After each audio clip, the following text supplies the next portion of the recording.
Estamos aqui no último domingo, culto de domingo deste ano de 2013. Amém? Glória a Deus. Muito bem. E nós vamos ouvir uma palavra hoje. Eu espero que você me ajude para nós terminarmos às 9 horas. Será que a gente consegue? Eu tenho que ter uma turma aí que está aí desde 4h30. E para estar 4h30 aqui, tem que ter saído de casa um pouco antes, enfim. Então, eu quero que você, se você me ajudar, a gente termina às 9 horas. Tá bom?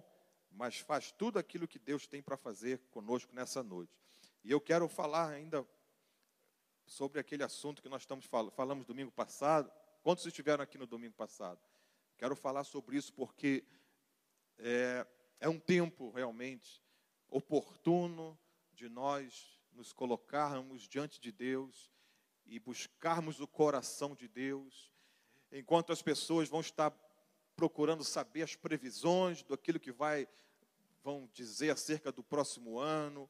Nós temos a palavra de Deus que revela para nós todas as coisas, temos o Espírito de Deus, a igreja tem que ter a voz profética de Deus, né? Não podemos perder isso, e eu quero continuar falando alguma coisa sobre isso, e eu tenho uma mensagem muito interessante sobre isso, para a igreja nessa noite. Abra sua Bíblia comigo, no Evangelho de Mateus, no capítulo 14. Também quero justificar a ausência do diácono Júnior, da diaconisa Cláudia. Eles estão em Barra Mansa hoje, me pediram para visitar um pastor amigo, uma igreja, alguém que já convidou eles há muito tempo. Eles estão hoje lá em Barra Mansa, estiveram aqui hoje pela manhã. Diácono Júnior, diaconisa Cláudia e família. Evangelho de Mateus, no capítulo 14. Quero falar nessa noite sobre um profeta do Novo Testamento chamado João Batista, um homem de Deus, um homem que foi enviado por Deus para preparar o caminho do seu Filho Jesus. E nós, como igreja hoje, estamos preparando também o caminho do Senhor para o arrebatamento, para dizer às pessoas: arrependei-vos, porque é chegado o reino de Deus. E depois do arrebatamento, sim, é que virá a segunda vinda de Cristo. Mas eu, como pastor, nós, como crentes em Cristo, devemos estar conscientes e conscientizar as pessoas de que nós devemos estar preparados, porque a qualquer momento o Senhor Jesus virá buscar a sua igreja. Na verdade, quando eu falo que Ele virá buscar, ninguém vai vê-lo. Ninguém vai vê-lo. O arrebatamento vai acontecer como um rapto. A palavra, a definição para arrebatamento é isso, é um rapto. A igreja vai ser raptada, ninguém vai ver, ninguém vai saber o que aconteceu, o que houve. E o que vai saber é que milhões de pessoas desapareceram. Isso é que vai se saber. E depois, sim, eu creio nisso, existem outras correntes teológicas sobre arrebatamento, pré-tribulacionistas, pós-tribulacionistas, enfim, eu creio nessa ordem. Primeiro o arrebatamento, depois a grande tribulação, e depois, então, a segunda vinda de Cristo. A manifestação do anticristo. Alguns acreditam que ainda vai ser enquanto a igreja estiver na terra, mas a Bíblia fala que a única coisa que impede da manifestação do anticristo é justamente a igreja, é o Espírito Santo que está aqui. Quando for a igreja arrebatada, então se manifestará o filho da iniquidade, enfim, o anticristo. Mas vamos lá, Mateus, capítulo 14, do 1 ao 12, diz assim: Naquele tempo ouviu Herodes o tetrarca a fama de Jesus, e disse aos seus criados: Este é João Batista, ressuscitou dos mortos, e por isso estas maravilhas operam nele. Porque Herodes tinha prendido João, e tinha-o manietado e encerrado no cárcere, por causa de Herodias, mulher de seu irmão Filipe. Porque João lhe dissera: Não te é lícito possuí-la. E querendo matá-lo, temia o povo, porque o tinham como profeta. Diga comigo: porque o tinham, mais forte, porque o tinham como profeta, que ele verdadeiramente era. Festejando-se, porém, o dia natalício de Herodes, dançou a filha de Herodias diante dele e agradou a Herodes, pelo que prometeu com juramento dar-lhe tudo o que pedisse. E ela, instruída previamente por sua mãe, disse: dá-me aqui num prato a cabeça de João Batista. E o rei afligiu-se, mas por causa do juramento e dos que estavam à mesa com ele, ordenou que se lhe desse. E mandou degolar João no cárcere. E a sua cabeça foi trazida num prato e dada à jovem, e ela a levou à sua mãe. E chegaram os seus discípulos, e levaram o corpo, e o sepultaram, e foram anunciá-lo a Jesus. Vida de profeta não é fácil. Diga para a pessoa que está ao teu lado: vida de profeta não é fácil. João Batista perdeu a cabeça? Sim ou não? Não. João Batista não perdeu a cabeça. Quem perdeu a cabeça foi Herodes. Eu quero falar sobre isso nessa noite.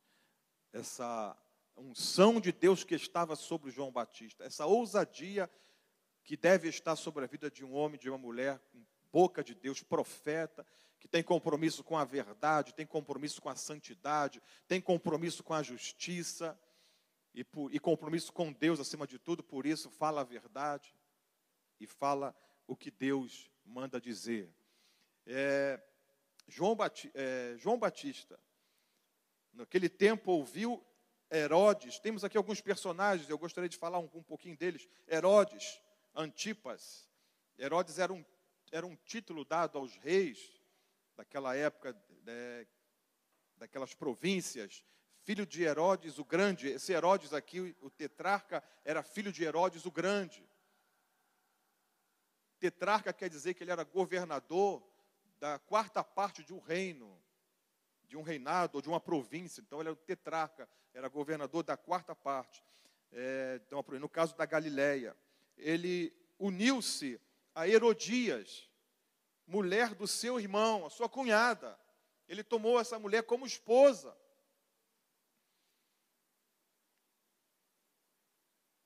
Ele também participou do julgamento de Cristo. Quando Jesus foi julgado, Pilatos mandou Jesus para Herodes com esse fim, para que fosse julgado por Herodes. Foi tetrarca da Galiléia, já falei. Interessante, uma observação aqui, nesse tempo em que Jesus foi julgado, é que Herodes e Pilatos, havia uma rixa, havia uma inimizade, havia alguma coisa entre eles. E durante o julgamento de Jesus, eles se reconciliaram. No mesmo dia em que Jesus foi enviado por Pilatos a Herodes, houve uma reconciliação entre Herodes e Pilatos. Quando um justo é julgado, inimigos se reconciliam. Mas não é uma reconciliação saudável, não é uma reconciliação por interesses. Você já deve ter passado por uma situação assim, de pessoas que se levantam contra você, e de repente, aquela que não se dava com a outra que se levantou contra você, está junto. Eu falei, caramba, não estou entendendo isso. Pessoas que, sem causa alguma, que justifique tal atitude, se levanta contra a tua vida, e há uma reconciliação dessa pessoa que se levantou com outra. Falei, caramba, já aconteceu, eu já vi situações assim. Eu falei, que coisa. É uma observação que eu li nos evangelhos e me chama a atenção isso. O que motivou Herodes e Pilatos a se reconciliarem num momento tão difícil, crítico, tão delicado, onde o Cristo, o justo, Jesus, estava sendo julgado por esses homens. Havia interesses ali por trás disso. Quando você vê pessoas se reconciliando, que eram antes inimigas, não se falam, enfim, havia inimizade, sei lá o quê. Estou falando de pessoas fora da igreja, porque isso não existe na igreja, amém ou não amém? Inimizade, pessoas. Estou falando de pessoas no trabalho, na faculdade, sei lá, na vizinhança, no teu círculo de pessoas que você sabia que não se davam, aí quando uma se levanta contra você, daqui a pouco estão juntas. Que coisa interessante isso, né? Diabo nesse negócio aí, é ou não é? Sim ou não? Tem diabice nesse negócio aí, com certeza tem. Muito bem, Herodias era uma neta de Herodes Magno, casou-se com seu tio Filipe. havendo deste casamento uma filha chamada Salomé. Abandonando seu marido, Filipe, casou-se com seu cunhado Herodes Antipas, tetrarca da Galileia. Pelo fato de João Batista ter censurado este incestuoso casamento, ordenou Antipas que ele fosse preso e mais tarde mandou degolá-lo. Então, João Batista, profeta de Deus, censurou a atitude de Herodes Antipas. Não é lícito você possuir essa mulher. Essa mulher não pode ser sua esposa. Ela é sua cunhada, ela é a esposa do seu irmão. Veja só, queridos, a situação que a gente provoca quando fala a verdade, quando confronta. O profeta é para isso. Quer ser boca de Deus? Esteja preparado para isso, para confrontar pecado, para falar a verdade. Para não ter meias palavras, não. O fato é esse. É isso. Não é que a pessoa odeia a outra, não, mas é errado o que você está fazendo. O que você fez é errado. Isso está errado. Você não podia ter feito uma coisa dessa. Você não podia ter deixado a tua mulher. Ela não podia ter deixado o marido dela. Que situação é essa agora? Que casamento maluco é esse? Infelizmente, essas coisas que a gente pensa que era só naquela época, ou é só no mundo, também estão acontecendo na igreja. Mas não na igreja que Jesus vai vir buscar. Não vai ser. Porque dentro da igreja tem duas igrejas, né? Tem uma igreja que Jesus vai ser arrebatado e tem uma igreja que vai ficar. Pode ter certeza disso. João Batista, capítulo 3 de Mateus, fala acerca desse homem, que diz assim: naqueles dias apareceu João Batista pregando no deserto da Judéia e dizendo: arrependei-vos, porque é chegado o reino dos céus. Verso 3, porque este é o anunciado pelo profeta Isaías, que disse: voz do que clama no deserto, preparai o caminho do Senhor, endireitai as suas veredas, ou os seus caminhos. E este João tinha a sua veste de pelos de camelo, um cinto de couro em torno de seus lombos, e alimentava-se de gafanhotos e mel silvestre. Ia ter com ele Jerusalém, e toda a Judéia, e toda a província adjacente ao Jordão, e eram por ele batizados no rio Jordão, confessando os seus pecados. E vendo ele, muitos dos fariseus, dos saduceus que vinham ao seu batismo, dizia-lhes: raça de víboras, quem vos ensinou a fugir da ira vindoura? Pessoas que estavam indo atrás de João, atrás do batismo de João, mas que não estavam dispostas a se arrependerem, a confessarem os seus pecados. A Bíblia fala que João batizava pessoas de Jerusalém, que era a capital, que era o lugar onde os mais nobres viviam, moravam. Depois a Judéia, que era próximo, mas já era uma classe de pessoas inferiores. E pessoas adjacentes ao Jordão, pessoas que viviam à margem do rio Jordão, ribeirinhos, eram pessoas mais simples. Todos iam até João e eram batizados por ele, versículo 6, dizendo: confessando os seus pecados. E vendo ele, muitos dos fariseus, dos saduceus que vinham ao seu batismo, dizia-lhes: raças de cobras venenosas, raça de víboras, quem vos ensinou a fugir da ira vindoura, futura? Pensam que através do batismo vocês vão estar se livrando do juízo de Deus? Não. Tem que ser confessando os seus pecados, tem que haver arrependimento, tem que haver confissão de pecados para que possam escapar da ira de Deus. Você pode dar glória a Deus por isso, amado?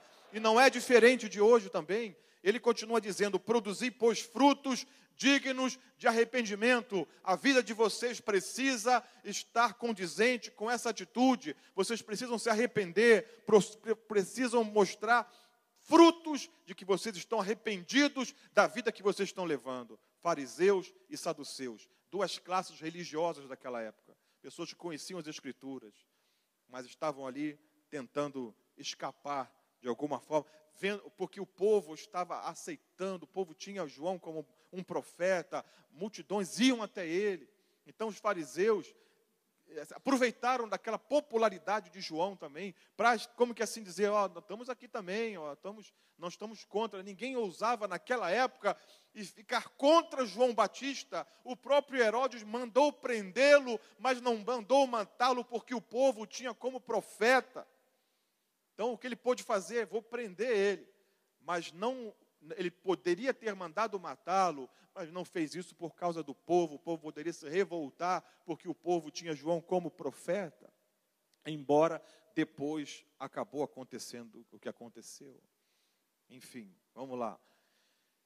Versículo 9: não presumais de vós mesmos, dizendo, temos por pai Abraão, porque eu vos digo que mesmo destas pedras Deus pode suscitar filhos a Abraão. E também agora está posto o machado à raiz das árvores. Toda árvore, pois, que não produz bom fruto, é cortada e lançada no fogo. E eu, na verdade, vos batizo com água para o arrependimento. Mas aquele que vem após mim é mais poderoso do que eu, não sou digno de levar as suas sandálias.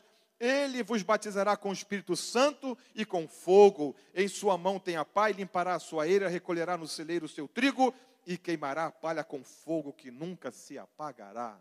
Glória a Deus. Diga comigo, glória a Deus.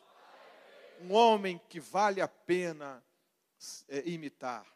Um homem que vale a pena ter como referencial, João Batista. Profeta que veio preparar o caminho do Senhor. Jesus dá testemunho de João Batista. O verdadeiro profeta de Deus. Um verdadeiro profeta. Porque existiam naquela época, no Antigo Testamento já existiam falsos profetas. No Novo Testamento, falsos profetas. E hoje também existem muitos falsos profetas. Pessoas que estão profetizando não no nome do Senhor. Mesmo que usem o nome do Senhor, mas estão dizendo coisas que Deus não mandou dizer. Vamos lá. Você entendeu aqui todo esse contexto? Certo dia, então, no aniversário de Herodes, ele deu um grande banquete. E a filha, a sua enteada, a filha de Herodias, dançou. De tal forma, imagino que deve ter sido uma dança sensual, alguma coisa que agradou a tal ponto Herodes, que ele, então, está disposto a dar qualquer coisa que ela pedisse. Eu vejo nisso até, de certa forma, uma traição também, ou se posso dizer isso, ou o cara já com intenções até mesmo na própria enteada. É ou não é? E aqui ele tem essa... Aí sim a gente vê aqui um homem perdendo a cabeça. Uma mulher dançou e fez com que esse homem perdeu a cabeça. Agora eu posso dizer o título dessa palavra, dessa mensagem que eu preparei então. Não perca a cabeça como João Batista não perdeu. Não perca a cabeça como João Batista não perdeu. Então, esse homem perdeu a cabeça. Ele estava com convidados junto a ele na mesa que ouviram quando ele se dispôs a dar àquela jovem aquilo que ela pedisse.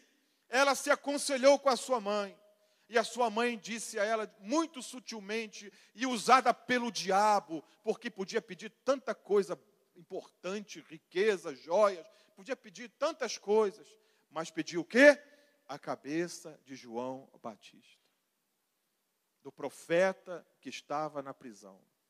Quando o pedido foi feito a Herodes, ele ficou perturbado, porque ele não queria matar João Batista. Porque o povo o tinha como profeta, como nós lemos. Voltemos lá para o texto de Mateus capítulo 14. Diz o texto que prometeu com juramento, verso 7, dá-lhe tudo o que pedisse. Ela, instruída pela sua mãe previamente, disse, dá-me num prato a cabeça de João Batista. O rei afligiu-se, mas por causa do juramento e dos que estavam à mesa com ele, não teve escolha, ordenou que se lhe desse. Eu me lembro, quando eu estava lendo esse texto, preparando essa palavra, eu me lembro que há muitos anos, eu passava aquele filme Inferno em Chamas, se não me falha a memória, nesse filme, há um momento em que mostra uma cena de pessoas no inferno. Mateus 14, Evangelho de Mateus 14. Eu me lembro desse filme, e há um momento, uma cena em que há uma cena no inferno, algumas pessoas ali atormentadas, e uma delas está segurando a cabeça, porque outros que estavam ali também no tormento queriam tirar a cabeça, e justamente essa pessoa que estava apavorada, desesperada com a cabeça, é o Herodes que mandou degolar João Batista. Perdeu a cabeça. E há muitas situações hoje em dia que Satanás levanta contra a minha vida, a tua vida, para que a gente perca a cabeça. Não é verdade? Quantas vezes a gente conversando assim entre nós, pô, quase que eu perdi a cabeça, quase que eu falei, a minha vontade era de fazer isso, a minha vontade era de partir para cima, a minha vontade é de dizer, a minha vontade é tudo que o diabo quer que eu e você façamos, perder a cabeça. Porque o que ele pode fazer, se Deus permitir, é tirar a nossa cabeça, é nos matar. Pastor, mas sim, a Bíblia fala isso. A Bíblia fala isso. O verdadeiro cristão perde a vida, mas não perde a cabeça. Lucas 12:4. Coloca aqui Lucas 12:4. O verdadeiro cristão, ele pode até perder a vida, mas ele não perde a cabeça. Lucas 12, me ajuda aí para a gente ganhar tempo. Lucas, capítulo 12, versículo 4. Digo-vos, amigos, Jesus falando, digo-vos, amigos meus, não temais os que matam o corpo e depois disso nada mais podem fazer. Se Deus permitir, a nossa vida pode ser até tirada, mas a nossa salvação não, a nossa fé não, a nossa vitória não. Então Jesus está dizendo, não temam, vocês não têm que temer aqueles que matam o corpo e não podem fazer mais nada. Bota, versículo 5. Olha só, a quem nós devemos temer. Mas eu vos mostrarei a quem é que deveis temer. Temei aquele que depois de matar, tem poder para lançar no inferno. Digo, a esse temei. Quem é que pode fazer isso? Só Deus. Só Deus. Deus pode, o diabo pode matar, se Deus permitir que alguém... E quantos cristãos foram mortos, irmãos? Quantos apóstolos perderam a sua vida por causa da sua fé? Quantos hoje... Quantos? Porque Deus tem um propósito, Deus permite, não importa. Como Paulo dizia, para mim o viver é Cristo, morrer é lucro.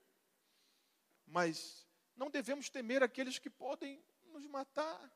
Mas temer sim a esse que, além de matar, tem poder de lançar no inferno. Porque Deus pode fazer isso. Deus pode tirar a vida e, além disso, colocar essa pessoa num lugar de tormento. Quando essa pessoa não quer realmente nada, não quer se arrepender, não quer se voltar para Deus, enfim. Jesus fala, a esse sim temei.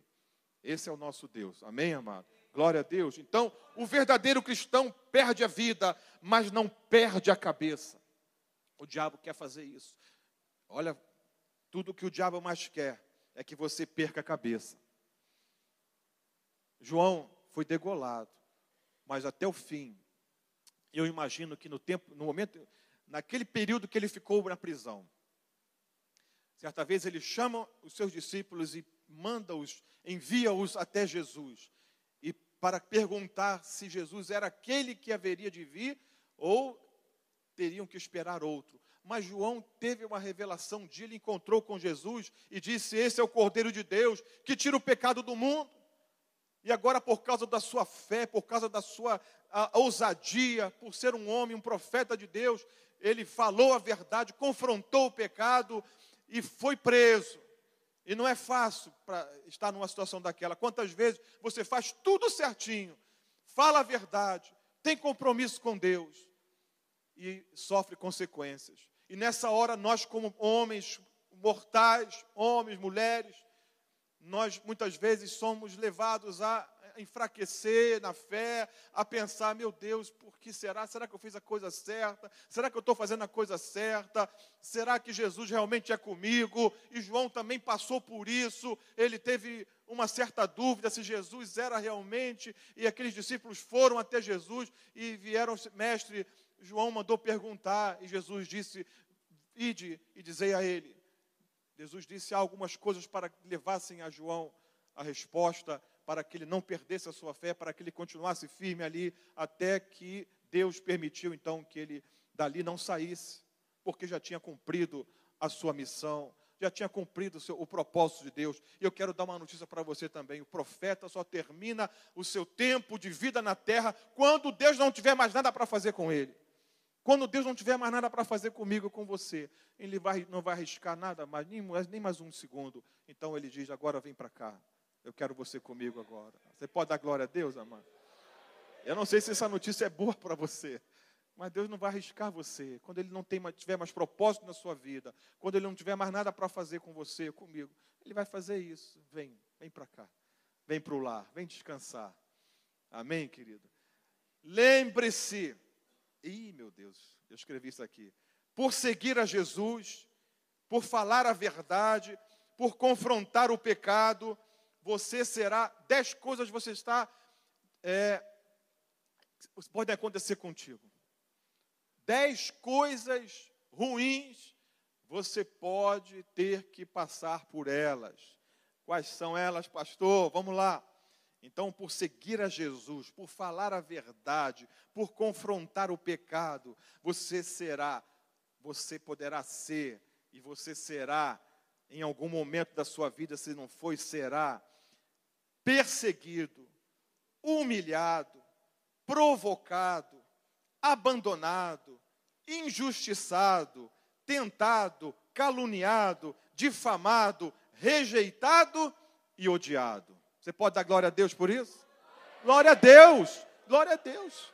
Se por seguir a Jesus, por falar a verdade, por denunciar o pecado, confrontar o pecado, se isso acontecer é porque eu estou no caminho certo, porque eu sou de Deus, você é de Deus. Então, essas coisas podem acontecer conosco: perseguição, humilhação, provocação, abandono, injustiças, tentação, calúnia, difamação, rejeição e ódio. Meu Deus, agora você vê, tudo isso aqui Jesus sofreu.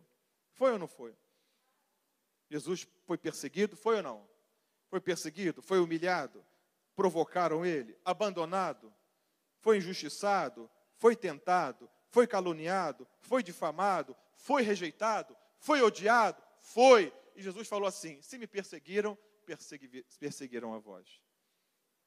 Se me rejeitaram, rejeitaram a vós. Então nós somos cristãos. Se fizeram com o nosso Senhor, também farão conosco. É claro que isso aqui é um lado, porque há o lado da aceitação, ao lado da gratidão, ao outro lado. Esse aqui é um dos lados que nós devemos estar preparados para que aconteça na nossa vida. Eu pergunto para você: você ainda está disposto a seguir a Jesus? Quantos estão dispostos a seguir a Jesus? Levante a sua mão direita. Até a morte, Senhor! Meu Deus, olha aí, que Jesus filmou cada mão que levantou agora. Meu Deus.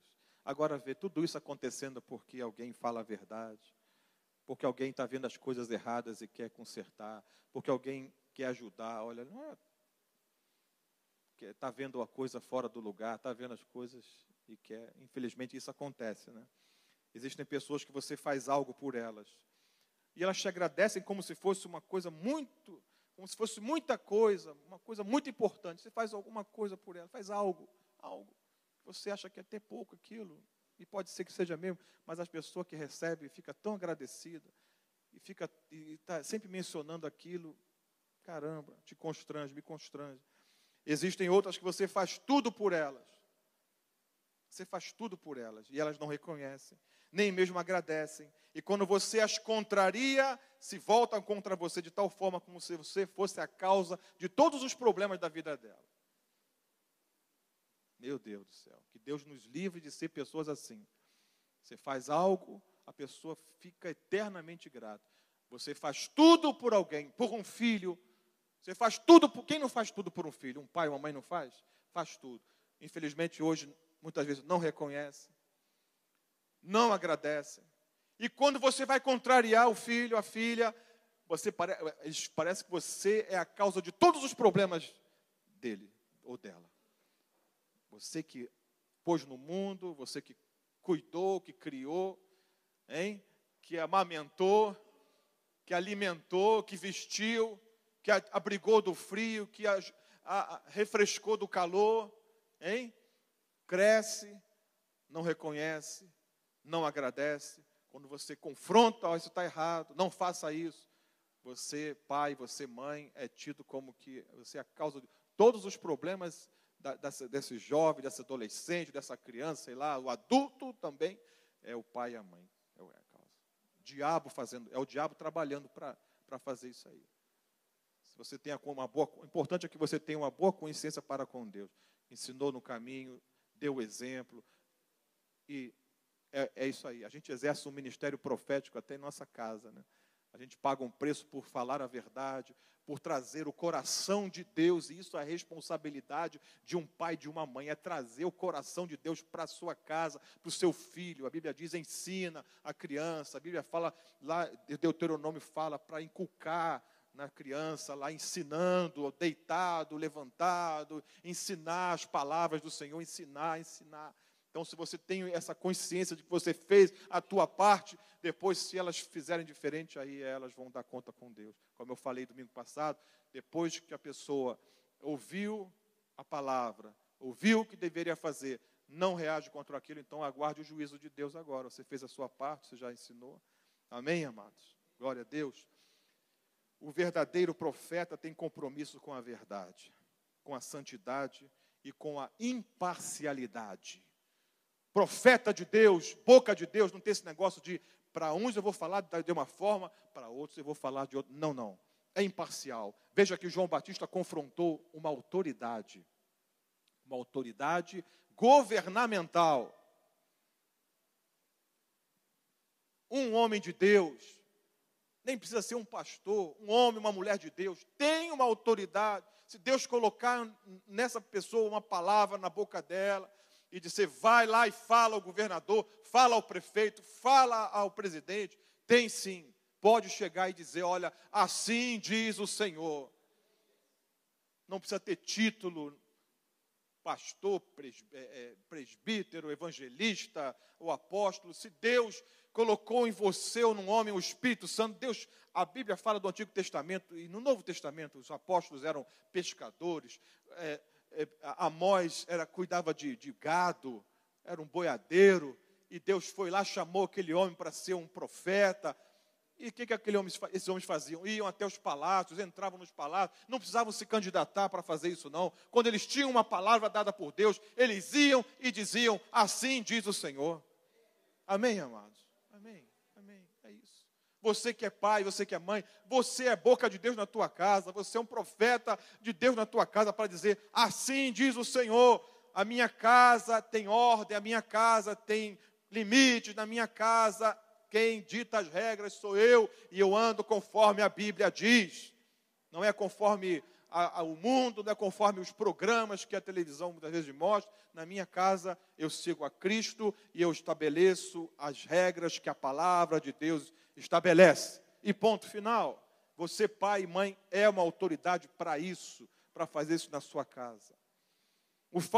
A imparcialidade. Então tem isso. As pessoas que são assim, né? Não, tem que ser assim, para esse povo tem que falar de um jeito, para outro povo tem que falar o que tem que falar. Tem que falar para todos, imparcialidade.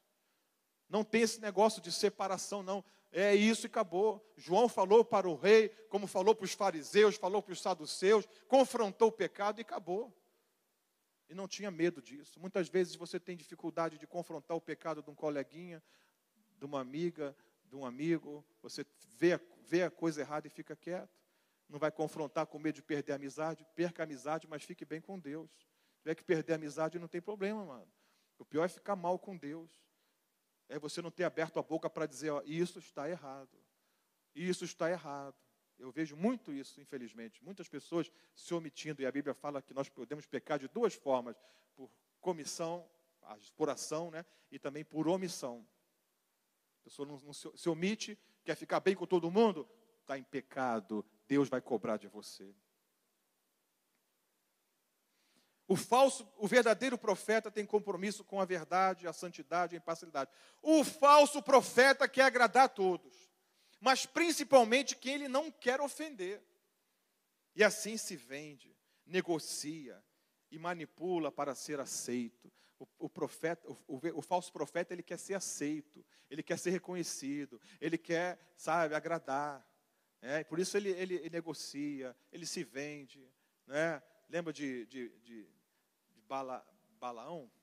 Balaão era um profeta, só que ele foi lá e Balaque o comprou. Olha, vem, eu vou te dar uma boa soma de dinheiro para você amaldiçoar o povo de Israel. E levava, a história é interessante, né? Levava o cara, quando o cara via o povo, na hora de amaldiçoar, ele não conseguia amaldiçoar, ele só conseguia abençoar. Mas, cara, eu te chamei aqui para fazer amaldiçoar, mas eu não posso amaldiçoar quem Deus abençoou. É assim com a nossa vida também. Ninguém pode amaldiçoar quem Deus já abençoou, mano. Porque sobre a minha vida, a tua vida não vale encantamento. Se você tem a bênção de Deus, ninguém pode te amaldiçoar. Pode aplaudir o Senhor, querido. Pode vir, Ministério de Música.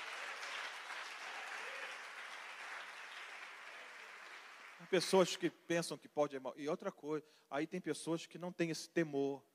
Aí ficam falando mal do pastor, do diácono, do irmão, da igreja.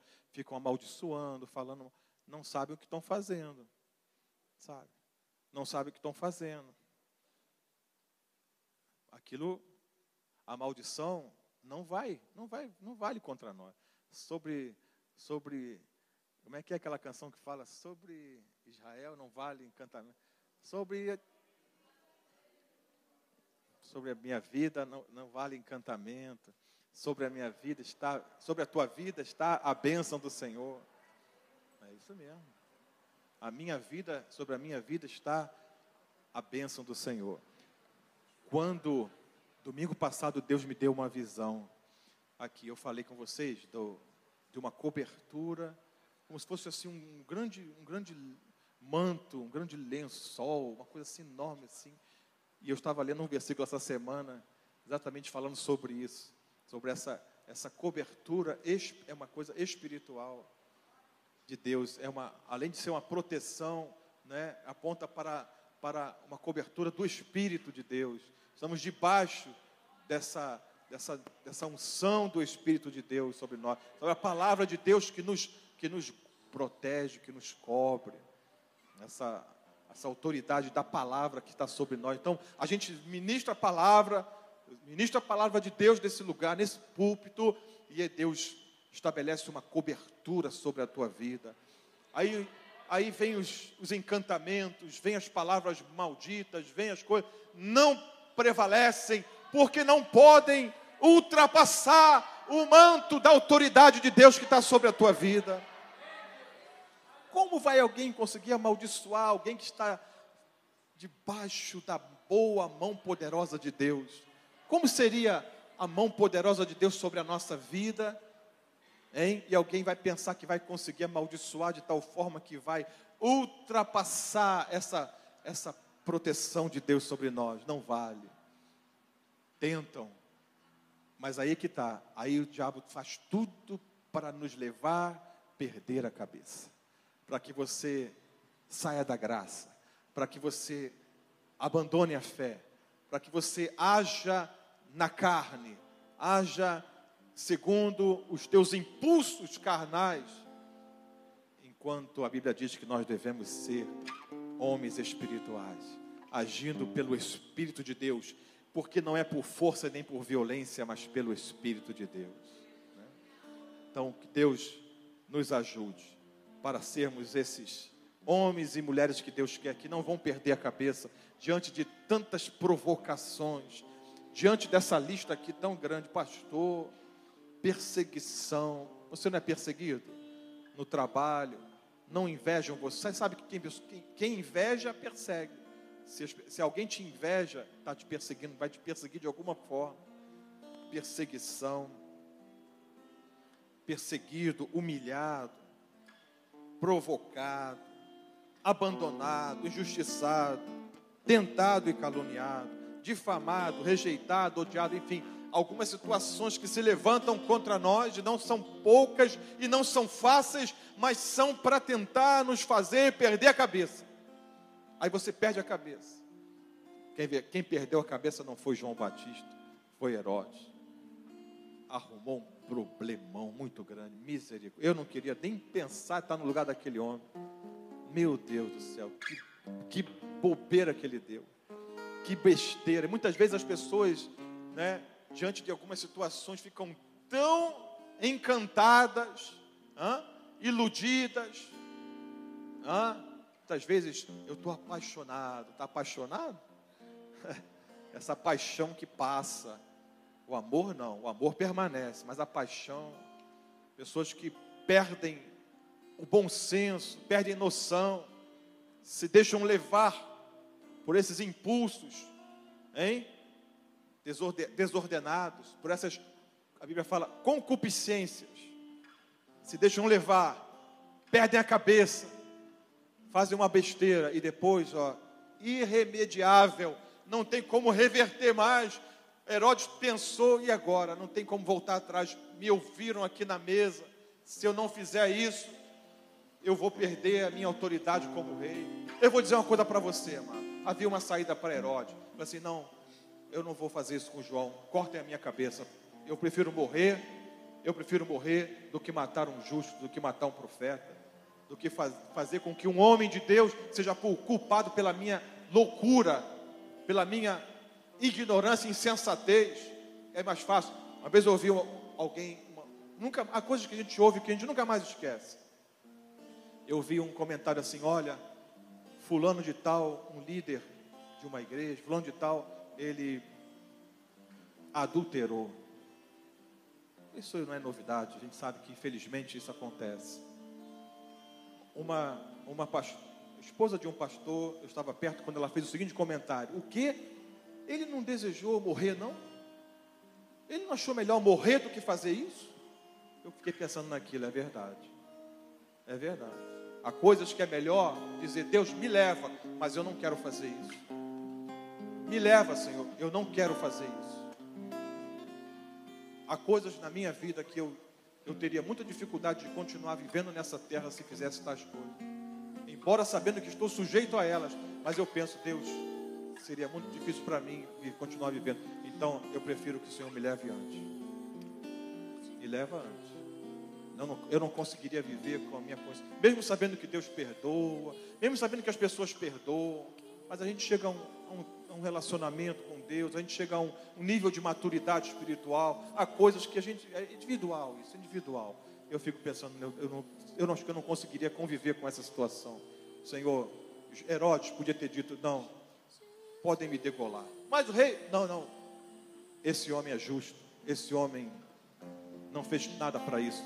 Eu fui louco, eu que perdi, eu que mereço perder a cabeça, porque eu perdi já a cabeça, eu perdi a noção, eu perdi o controle, eu não soube administrar os meus sentimentos, a minha ganância, já tinha cometido um pecado e estava cometendo outro pecado agora, porque a Bíblia fala que um abismo chama outro abismo. E é isso aí, e está aí, teria sido melhor então lhe dizer, olha, cortem minha cabeça, mas não cortem desse homem, vamos ficar de pé. Você ainda quer ser boca de Deus? Ainda quer ser fiel ao Senhor? Quer ser um profeta de Deus? Quer confrontar um pecado? Escute uma coisa, amado. Nós estamos em um tempo, e não vai voltar mais atrás esse tempo, que não vai ter lugar para você ficar em cima do muro. Já tem muita gente em cima do muro, não tem mais lugar para ficar em cima do muro, não. Ou você vai ficar de um lado ou vai ficar do outro lado, porque já tem gente em cima do muro, não tem mais lugar para ficar em cima do muro. Já tem muita gente em cima do muro.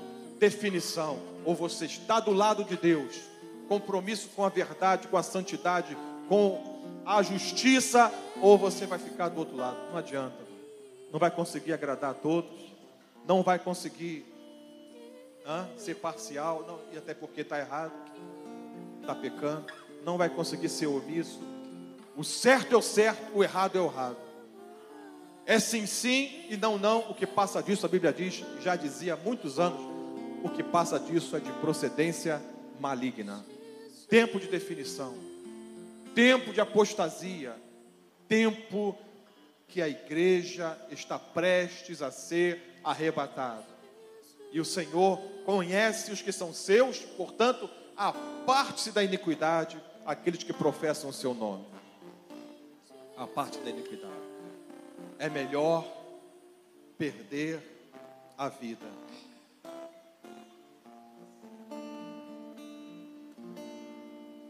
É melhor perder a vida. O verdadeiro cristão perde a vida, mas não perde a cabeça. O verdadeiro cristão perde até a vida, mas não nega a sua fé em Jesus, mas não nega o seu Deus, não nega a sua salvação. O verdadeiro cristão, ele é fiel até a morte, porque a Bíblia diz: ser fiel até a morte e dar-te-ei a coroa da vida. Isso é compromisso, isso é palavra purinha de Deus, ouro ao nosso coração nessa noite. Amém, querido? Vamos cantar uma canção, logo em seguida nós vamos orar.